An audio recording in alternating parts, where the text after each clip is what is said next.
이 논문은 2017년도 닙스에서 발표가 된 논문이고요. 굉장히 심플한 아이디어로 인공지능 모델을 공격하는 한 가지 방법을 새롭게 제시를 했고요.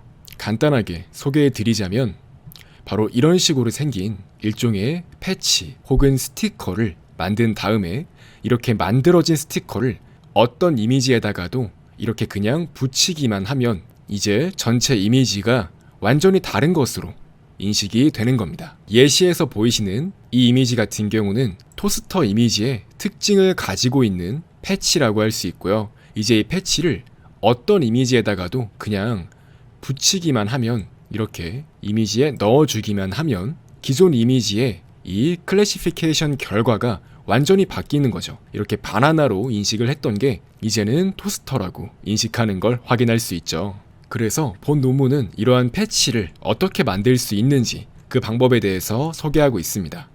그래서 결과적으로 이렇게 만들어진 패치를 실제로 종이로 프린트를 해서 이 패치를 자른 다음에 어디에다가 붙여 놓으면 이제 그게 adversarial attack으로서 동작이 된다는 거죠. 예를 들어서 인공지능 모델을 탑재한 무인 자동차가 운행이 되고 있을 때 카메라로 도로 표지판을 봤는데 그러한 도로 표지판에 어떠한 악의적인 목적이 담긴 이러한 스티커가 붙여져 있어서 완전히 다른 표지판으로 인식을 해서 갑자기 과속을 한다든지 그런 식으로 잘못된 판단을 우리 인공지능 모델이 내리게 될 수도 있다는 거죠. 그래서 이제 이 논문은 실제로 물리적인 공격을 가할 수 있는 방법을 제시했다는 점에서 Physical Adversarial Attack 분야의 한 논문이라고 할 수 있습니다.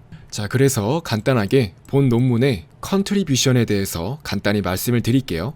일단 이 논문은 인공지능 모델에 물리적인 위협을 가하는 Physical Adversarial Attack 분야의 새로운 공격 방법을 제안한 논문이라고 할 수 있습니다. 일종의 스티커 같은 걸 하나 만들어서 이제 얘를 그냥 어디에다가도 붙이게만 하면 된다. 이제 이런 아이디어인데요. 물론 기존에도 실제로 물리적인 위협을 가하는 공격 방법에 대해서 제안된 논문들이 있긴 있었지만 이제 이 논문은 일종의 패치를 만들어서 붙이면 된다라는 재미있는 아이디어를 제안했다고 할 수 있고요. 그래서 여기서 말하는 패치 같은 경우는 그냥 어떤 이미지에다가도 붙이게만 하면 되는 거예요.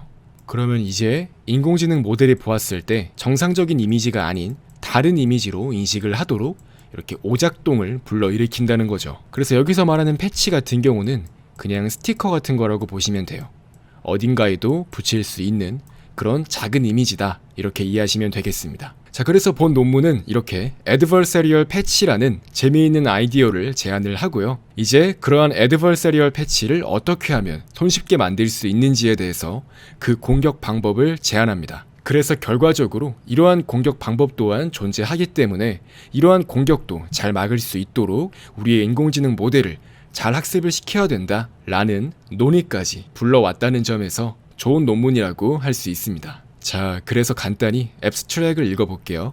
자, 본 논문에서는 유니버설 하면서 로버스트하고 그리고 타겟티드인 이러한 세 가지 특징을 가진 애드버서리얼 이미지 패치를 만드는 방법에 대해서 제안을 하고 있습니다. 자, 여기에서 유니버설이라는 것은 어떤 장면, 즉 어떤 이미지에다가도 그냥 붙이기만 하면 된다라는 의미를 가지고 있는 거고요. 그리고 로버스트라는 것은 실제로 물리적인 카메라 같은 경우는 막 회전도 되고 이리저리 흔들림도 있을 거예요. 즉 그렇게 어떠한 이미지가 변형되는 그러한 조작이 가해진다고 하더라도 여전히 어택에 성공하는 그러한 특징을 가지고 있다고 할 수 있고요. 즉 강건하다라고 말할 수 있겠고, 그리고 이제 어태커가 원하는 특정한 타겟 클래스로 인식을 시킬 수 있다는 점에서 타겟티드 어택이라고 분류할 수 있습니다. 즉 어떤 이미지에도 이러한 패치를 붙이기만 하면 실제로 카메라가 흔들리거나 회전하거나 하는 어떠한 변형이 가해진다고 하더라도 의도했던 특정한 클래스로 인식이 되도록, 즉 머신러닝 모델이 오작동을 일으키도록 만드는 공격 방법이라고 할 수 있는 겁니다. 예를 들어서 정지를 하라는 그러한 표지판인데 이제 타겟 클래스로 속도 제한이 없다는 그런 클래스로 인식이 되도록 만든다면 매우 큰 사고가 발생할 수도 있겠죠. 그렇기 때문에 이러한 애드버서리얼 패치는 이렇게 세 가지 특징을 가지고 있다는 점에서 굉장히 강력한, 실제로 물리적으로 큰 위협이 될 법한 공격 기법이라고 할 수 있습니다. 자, 그래서 실제로 이러한 패치는 프린트가 되어서 어딘가에 물리적으로 붙여질 수 있다고 말을 하고 있는 거고요. 이러한 패치의 크기가 작다고 하더라도 실제로 공격이 굉장히 잘 되었다고 주장하고 있습니다. 자, 그래서 간단히 논문에선 이렇게 이전에 제안되었던 공격 기법들과 본 논문에서 제안하는 공격 기법에 대해서 소개하고 있는데요. 일단 첫 번째 문단은 기본적인 adversarial example에 대한 소개를 하고 있습니다. 그래서 한번 읽어볼게요. 일반적으로 딥러닝 모델은 adversarial example에 취약하다는 연구 결과들이 여러 개 있었는데요. 머신러닝 분야의 대가라고 할 수 있는 이안 굿펠로우가 참여했던 이 두 가지 논문에서 실제로 adversarial example에 의해서 우리 머신러닝 모델이 오작동을 한다는 것을 먼저 밝혔었고요. 그래서 이제 다양한 공격 기법들이 제안이 되었습니다. 먼저 맨 처음에 나온 논문이 바로 LBFGS를 이용한 어택 방법을 제안했었고요. 그 다음에 이제 머신러닝 모델이 선형적으로 동작한다는 특징을 이용해서 굉장히 빠르게 adversarial example을 만들 수 있는 이 FGSM 기법이 이안 굿펠로우에 의해서 소개가 되었습니다. 그리고 이제 이어서 디플이나 PGD와 같은 방법들이 추가적으로 제안이 되었었죠. 또한 추가적으로 최대한 적은 양의 픽셀만 바꾸어서 공격을 수행하는 이른바 JSMA라고 불리는 어택 또한 제안이 되었었고요. 그리고 어떤 고정된 위치에 작은 패치를 붙이는 어택 메소드도 제안이 되었었습니다. 이제 이어서 두 번째 문단에서는 실제로 피지컬 월드에서 어택을 수행하는 방법에 대해서 다루었던 논문들인데요. 먼저 크라킹 같은 경우는 사실상 거의 처음으로 물리적으로 카메라에 찍힌 adversarial example 이미지 또한 실제로 카메라를 통해서 머신러닝 모델에 들어왔을 때에도 adversarial example로 동작할 수 있다고 실험적으로 보여주었었고요. 그래서 그렇게 adversarial example을 종이로 출력을 해서 이제 그거를 카메라로 다시 촬영을 해보았더니 여전히 공격에 성공할 수 있더라 라는 것을 보여주었었습니다. 그리고 더 나아가서 3D 프린터를 이용해서 실제로 3D 공간상에 존재하는 이미지 또한 adversarial example로 동작할 수 있다는 것 또한 보여준 연구가 나왔었고요. 그리고 adversarial glasses라고 해서 특정한 안경을 쓰기만 하면 통과할 수 있도록 하는 그러한 아이디어 또한 제안된 적이 있습니다. 그리고 이러한 물리적인 공격에 대항하는 방법으로 다양한 방어 기법들도 제안이 되었었습니다. 이제 얘 같은 경우는 PGD 어택으로 만든 adversarial example로 다시 학습을 시켜서 adversarial example을 올바른 이미지로 분리할 수 있도록 하자라는 아이디어의 adversarial training을 잘 하는 방법에 대해서 제안한 논문이라고 할 수 있고요. 이제 얘 또한 앙상블 기법을 적용해서 adversarial training을 수행해보자 라는 아이디어를 이용한 논문도 제안이 되었습니다. 그래서 기본적으로 지금까지 나왔던 논문들은 굉장히 작고 눈에 잘 보이지 않는 그러한 adversarial example을 만들고 또 이제 그것을 막는 방법에 대한 연구가 많이 진행이 되었다고 하면 본 논문에선 이제 adversarial 패치라는 것을 제안한다고 했는데요. 이제 기본적으로 어떤 제한이 없는 unrestricted 어택의 한 종류라고도 볼 수 있습니다. 그래서 본 논문에서는 이미지에 인디펜던트한 하나의 adversarial 패치를 만드는 방법을 제안하고요. 여기에서 이미지에 대해서 인디펜던트하다라는 것은 어떤 이미지에다가도 그냥 붙이기만 하면 된다라는 겁니다. 즉 이미지에 대해서 독립적이다 라고 이해하시면 될 것 같아요. 그래서 결과적으로 본 논문에서 제안하는 adversarial 패치 같은 경우는 어떠한 장면에다가 어떠한 이미지에다가도 그냥 붙일 수가 있기 때문에 피지컬 월드의 어택으로 굉장히 적합하게 사용될 수가 있다는 것을 주장하고 있습니다. 기본적으로 본 논문에서는 화이트박스 앙상블 메소드를 이용해서 이러한 adversarial 패치를 만들면 굉장히 성능이 좋게 굉장히 높은 확률로 공격에 성공할 수 있다고 주장을 하고 있고요. 아까 말씀드렸듯이 기존에 97%로 바나나라고 인식하던 이미지에 이러한 패치를 붙였더니 99%로 토스터라고 인식이 되도록 바뀐 것을 확인할 수 있습니다. 그래서 본 어택의 장점이라고 한다면 사실 어떤 이미지에 붙일지를 어태커가 고려하지 않아도 된다는 점입니다. 일반적으로 기존에 나왔던 adversarial 어택 같은 경우는 하나의 이미지가 주어졌을 때 그 이미지를 최대한 조금 변형해서 그 이미지가 오작동을 일으키도록 만드는 것에 주력을 했다면 본 논문 같은 경우는 그냥 하나의 패치를 만든 다음에 그 패치를 어떤 이미지에다가도 붙이면 되기 때문에 어떤 이미지를 이용해서 결과적으로 어택을 할지는 이 어태커가 신경을 덜 써도 된다는 겁니다. 그래서 adversarial 패치가 한번 만들어지면 다양한 곳에서 사용될 수 있다는 점에서, 즉 유니버설한 특징이 있다는 점에서 장점이 있다고 말할 수가 있습니다. 또한 기존의 디펜스 방법들은 일반적으로 어떠한 제약을 가진, 즉 작은 크기의 adversarial perturbation에 대해서 잘 방어하도록 다양한 방법들이 기존 연구에서 제안이 되었었는데요. 이제 그러한 방어 기법들은 이렇게 아주 큰 perturbation을 가지는 adversarial 패치 같은 어택에 대해서는 잘 방어하지 못할 수 있다는 점을 지적을 하고 있는 겁니다. 네, 그래서 쉽게 말씀드리자면 이 문단에서 하고 싶은 말은 adversarial 패치는 굉장히 위협적일 수 있다라는 말을 하고 싶은 겁니다. 자, 그래서 이제 바로 adversarial 패치를 만드는 방법에 대해서 자세하게 설명하고 있는데요. 되게 수식이 많아 보이는데 하나씩 열어보면 그렇게 어려운 내용이 아닙니다. 자, 일반적으로 클래시파이어라고 하면 분류를 수행하는 모델이죠. 즉 어떠한 이미지 X가 들어왔을 때, 즉 주어졌을 때 Y에 대한 확률을 구하는 모델로서 정의를 할 수 있겠죠. 다시 말해서 어떠한 이미지 X가 이렇게 들어왔을 때 이렇게 입력으로 주어지면 머신러닝 모델은 이 이미지에서 각종 피처를 추출하고 최종적으로는 이 아웃풋 레이어에서 이 이미지가 무엇이다 라는 그 분류 결과를 내보내는 걸 확인할 수 있는데요. 이제 여기에서 구체적으로는 여러가지 클래스 중에서 어떤 클래스일 것이다 라는 확률 값을 내보내는 형태로 동작을 합니다. 그래서 이제 X가 주어졌을 때 Y에 대한 확률 값을 구한다 라고 해서 probability of Y given X라고 보통 이렇게 수식적으로 표현할 수가 있습니다. 그래서 일반적으로 targeted adversarial example 이라는 것은 특정한 타겟 클래스로 분류가 될 수 있도록 하는 거예요. 이제 여기에서 maximum perturbation 이라는 것은 이미지가 변경될 수 있는 크기를 말하는 건데요. 최대 입실론만큼 바뀔 수가 있다는 겁니다. 즉 adversarial example을 만들 때, 즉 기존 이미지 X가 있을 때 이 이미지를 변형을 해서 X햇을 만들 건데 이 X햇이 바로 adversarial example이에요. 이 X햇 같은 경우는 마찬가지로 모델에 넣었을 때 이제 우리가 의도했던 특정 Y햇 클래스가 나오도록 하겠다는 겁니다.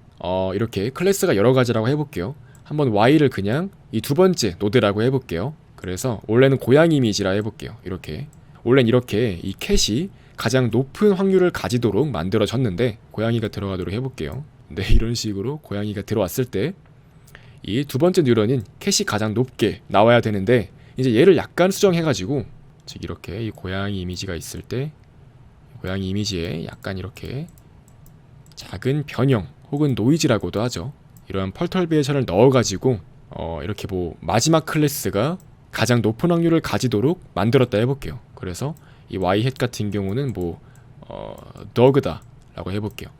그래서 이렇게 adversarial example이라는 것은 기존의 이미지를 약간 바꾸어서 의도했던 완전히 다른 특정한 클래스의 확률값이 높게 나오도록 만들겠다라는 겁니다. 일반적으로 분류 모델들이 동작하는 방식은 보통 이 마지막 아웃풋 레이어에서 가장 높은 확률값을 가지는 클래스다 라고 분류를 하도록 만드는데요. 그렇기 때문에 이렇게 의도했던 특정한 Y햇 클래스의 확률이 가장 높도록 만들므로써 공격을 할 수가 있다는 겁니다. 즉 기존 클래스가 아니라 의도했던 클래스의 확률값이 높아지도록 만들어서 인공지능 모델이 오작동을 일으키도록 하겠다라는 겁니다. 그래서 일반적으로 이 뉴럴 네트워크는 이미지에 대해서 미분이 가능한 형태로 동작을 하는데요. 그렇기 때문에 경사하강법을 이용할 수가 있어요. 그레디언트 디센트라고 하죠. 즉 미분을 반복적으로 수행을 해서 이미지를 조금씩 바꿔서 adversarial example을 만들 수 있다라는 겁니다. 즉 이 이미지를 어떤 방향으로 조금 바꾸었을 때 이 모델의 아웃풋이 의도했던 방향으로 나올지를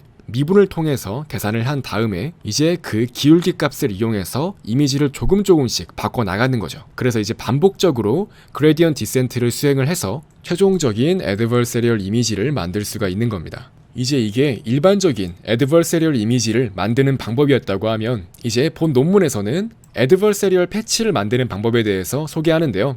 adversarial 패치는 기존의 어떤 이미지에서부터 바로 출발을 하는 게 아니라 adversarial 패치를 어떤 이미지에 붙이기만 하면 되는 것이기 때문에 adversarial 패치를 만들 때 여러 개의 이미지에 대해서 학습을 시키는 방법으로 adversarial 패치를 만듭니다. 이제 이걸 수식적으로 표현을 하자면 자, 너비가 W, 높이가 H, 그리고 채널 값이 C인 하나의 이미지가 들어왔다 해볼게요. 일반적으로 RGB 이미지라고 하면 이 채널 값은 3이 되겠죠. 그 다음 이제 우리가 학습시키고자 하는 이 패치 P가 있다고 해볼게요. 그 다음 이제 패치가 들어갈 위치를 알려주는 이 로케이션 파라미터 L이 있고, 그리고 이제 패치를 변형시키는 트랜스포메이션 파라미터인 T가 있습니다. 그래서 이제 패치를 적용하는 그러한 연산자 이 A라고 하면 이 네 가지 파라미터를 이용해서 동작을 하는 거고요. 다시 말해서 이 패치를 먼저 트랜스포메이션 하고, 그 다음 이제 이미지에서 특정 위치 L에다가 이 패치를 붙이는 방향으로 동작을 하는 겁니다. 그래서 이제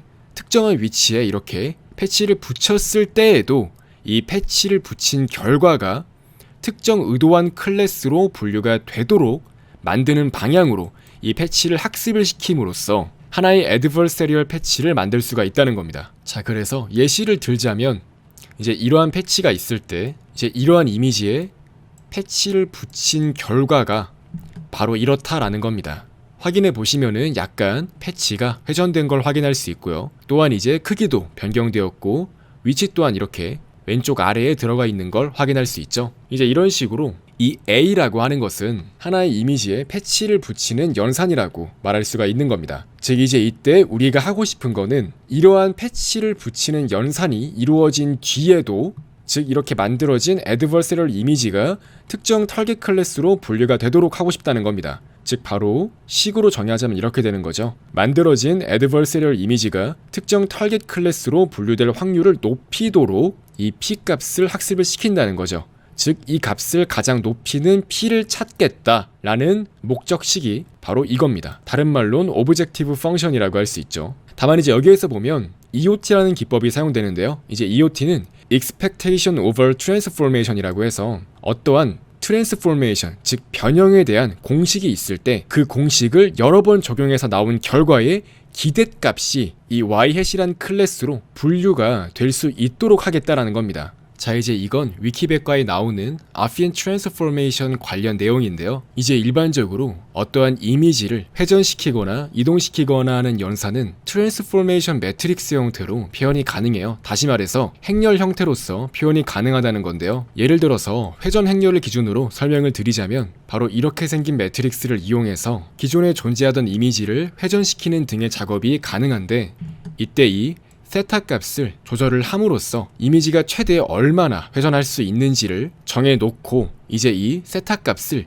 무작위로 뽑아가지고 계속해서 이미지를 회전시켜 볼 수가 있을 겁니다. 다시 말해서 그렇게 무작위로 뽑은 트랜스포메이션 매트릭스들에 대해서 어떤 것을 이 패치에 적용을 하더라도 결과적으로 만들어지는 이미지가 애드버서리얼 이그젬플로서 동작을 하도록 만들겠다라는 거죠. 다시 말해서 그러한 트랜스포메이션을 거친 익스펙테이션, 즉 그러한 기대값이 결과적으로 애드버서리얼 이그젬플로 잘 동작하도록 이 패치를 학습을 시키겠다는 거죠. 또한 이제 이 L 같은 경우는 이미지의 로케이션에 대한 분포라고 하네요. 그래서 이제 각각의 분포에 대해서 랜덤하게 계속 샘플링을 한 다음에 그렇게 샘플된 결과를 적용한 그 패치가 결과적으로 어택에 성공할 수 있도록 만드는 겁니다. 여기에서 이 디스트리뷰션 같은 경우는 말 그대로 이미지가 얼마나 변형될 수 있는지 이제 그런 것들을 사전에 정해 놓는 거고요.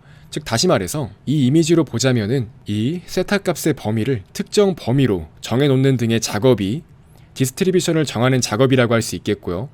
그 다음 이제 그렇게 정해진 디스트리뷰션에서 랜덤하게 세타 값을 정해서 트랜스포메이션 매트릭스를 만들어서 이제 그거를 매번 이 패치에다가 적용을 해보는 게 이제 이 EOT라고 할 수 있는 겁니다. 자, 그래서 결과적으로 이미지를 매번 뽑으면서 트랜스포메이션을 적용을 하면서 로케이션 또한 바꿔가면서 넣어 보아도 이 패치가 여전히 그 모든 전체 결과에 대해서 애드버서리얼 패치로서 잘 동작할 수 있도록 학습을 시키는 거고요. 그래서 결과적으로 그렇게 만들어진 애드버서리얼 패치는 유니버설하게 사용될 수가 있다는 거죠. 또한 이제 이 논문에서는 추가적으로 이 패치가 너무 눈에 잘 띌 수도 있기 때문에 패치가 눈에 덜 띄도록 이렇게 초기에 설정했던 그 패치의 시작점과 결과적으로 만들어지는 애드버서리얼 패치의 픽셀별 차이가 입실론 미만으로 차이가 나도록 이렇게 제한을 또 추가적으로 걸 수 있다고 말하고 있습니다.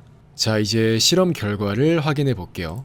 이 논문에선 어떻게 실험을 했냐면요. 먼저 화이트박스 어택 2가지, 그리고 블랙박스 어택 1가지. 자, 그래서 먼저 화이트박스 어택 중에서 앙상블 어택 같은 경우는 이 5가지 모델에 대해서 공통적으로 어택을 수행할 수 있는 하나의 패치를 학습을 시킨 거고요. 그 다음에 이제 5개 모델에 대한 평균적인 공격 성공률로 평가를 진행했다고 하고요. 그 다음 두 번째는 화이트박스 싱글 모델 어택인데요.